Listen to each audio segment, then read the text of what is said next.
Hello दोस्तों, स्वागत है आपके अपने YouTube channel read speed knowledge में। और आज का हमारा टॉपिक है अपील, जो कि एलएलबी और बीएलएलबी दोनों ही क्लासों के लिए कॉमन है। तो इसके अंतर्गत हम देखेंगे अपील किसे कहते हैं, अपील की परिभाषा, अपील का प्रारूप, अपील के प्रकार एवं अपीलीय न्यायालय की शक्तियाँ। तो चलिए वीडियो शुरू करते हैं। इससे पहले आपसे गुजारिश है कि चैनल पर यदि नए हैं तो चैनल को सब्सक्राइब कर लीजिए, बेल आइकन प्रेस कर लीजिए, ताकि आने वाले वीडियो की हर एक नोटिफिकेशन सबसे पहले आप तक पहुंचे। तो चलिए वीडियो शुरू करते हैं और सबसे पहले देख लेते हैं अपील की परिभाषा क्या है।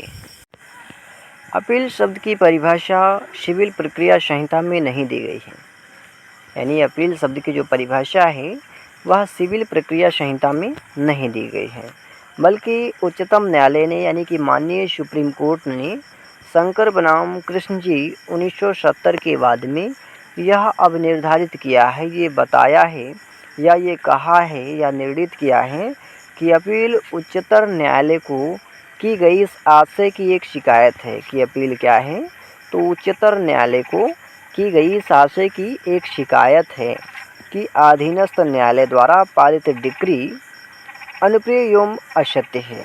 यानी कि अपील क्या है, तो उच्चतर न्यायालय को की गई इस आशय की एक शिकायत है कि उसके अधीन आने वाले न्यायालय द्वारा पारित की गई डिक्री या आदेश अनुप्रिय एवं असत्य है। यही क्या है, तो यही अपील कहलाता है। तो अपील है क्या, तो अपील एक परिवाद है। अपील है क्या, तो अपील एक परिवाद है जो निचले न्यायालय द्वारा किए गए अन्याय एवं त्रुटियों के विरुद्ध उच्चतर में किया जाता है।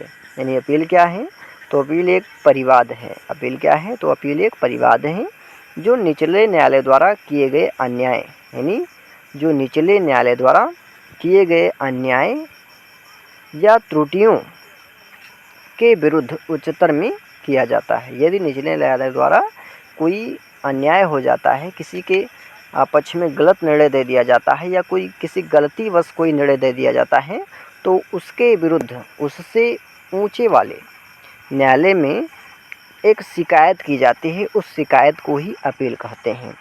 और अपील का जो अधिकार है व्यक्ति का मूल अधिकार नहीं है। अपील का जो अधिकार है, अपील करने का जो अधिकार है, व्यक्ति का मूल अधिकार नहीं है, फंडामेंटल राइट्स नहीं है, बल्कि यह एक विधिक अधिकार है। बल्कि यह विधि द्वारा प्रदान किया गया एक विधिक अधिकार है। अपील ज्ञापन के रूप में की जाएगी। और अपील कैसे की जाएगी, तो अपील ज्ञापन के रूप में की जाएगी, जिसमें निम्न अंतर वस्तुएं यानी सब्जेक्ट मैटर होंगे। पहला होगा अपेक्षा के आधार, यानी अपेक्षा के आधार होने चाहिए। दूसरा है कि ऐसे आधार संख्याओं में होंगे, और ऐसे जो आधार होंगे वो भी कैसे होंगे, तो संख्याओं में होंगे। और अब आगे देखेंगे अपील का प्रारूप। तो प्रत्येक अपील एक प्रपत्र के रूप में दाखिल किया जाता है। यानी कि अपील कैसे दाखिल किया जाता है, तो प्रपत्र के रूप में दाखिल किया जाता है, जिसे अपील का ज्ञापन या जिसको अंग्रेजी में मेमोरेंडम ऑफ अपील भी कहते हैं। अब आगे देखेंगे अपीलीय न्यायालय की शक्तियाँ, जो कि धारा 107 में दे रखा है। तो अपीलीय न्यायालय की निम्नलिखित शक्तियाँ हैं, जिनमें से पहली शक्ति है किसी मामले का अंतिम रूपेण अवधारणा करना, यानी किसी मामले को अंतिम रूप से निश्चित करना। दूसरी शक्ति है किसी डिक्री की पुष्टि करना, अर्थात निचली अदालत के द्वारा दिए गए फैसले को बरकरार रखना, यानी कि ज्यों के त्यों रखना, जैसा था वैसे ही उसको बरकरार रखना, बनाए रखना ही ये भी किसकी शक्ति है, तो अपीलीय न्यायालय की शक्तियाँ हैं।